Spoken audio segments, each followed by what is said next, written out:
Beloved in the Lord, Fox Creek Unida Christian Church family, grace and peace to you from God, our Father and the Lord Jesus Christ.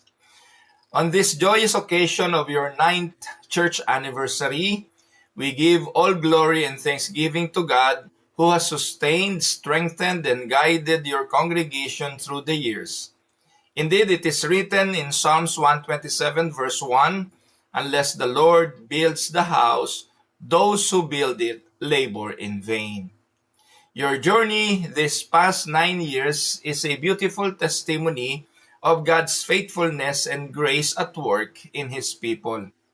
From humble beginnings to this day of celebration, the Lord has shown Himself strong in your midst, continuously equipping you, your ministry, and deepening your faith, and using you as a light in your community.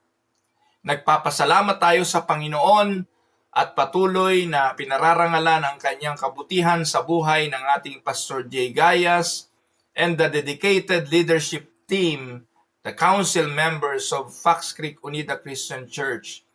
Your labor in the Lord has not been in vain. Your commitment to shepherd God's flock, preach the truth, and serve faithfully reflects the heart of Christ, the chief shepherd. Maraming salamat po for leading with integrity, with compassion, and perseverance.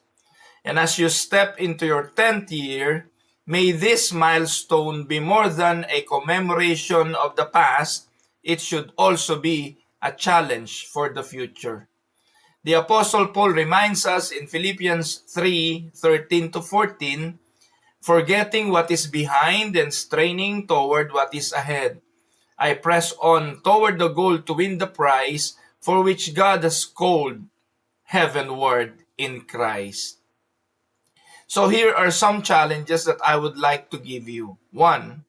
Continue to grow as a church that loves deeply, serves faithfully, preaches boldly, and makes disciples continually. May your 9th anniversary be a renewal of your mission to glorify God, to edify the saints, and to reach the lost of the gospel of Christ. Congratulations once again, my dear beloved Fox Creek Unida Christian Church.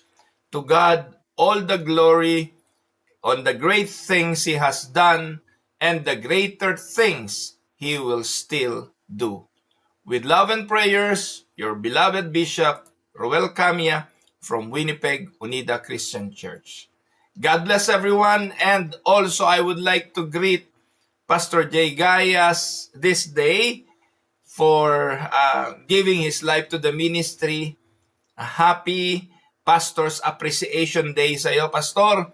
We really appreciate what you're doing sa kabila ng hirap ng pagja-juggle ng family work at ng ministry, ay hindi ka tumitigil at patuloy kang nagpapatuloy. Magpatuloy ka, mahal naming pastor, kasama mo kami sa gawain ng ministeryo ng Panginoon. Sa inyo pong lahat muli, God bless.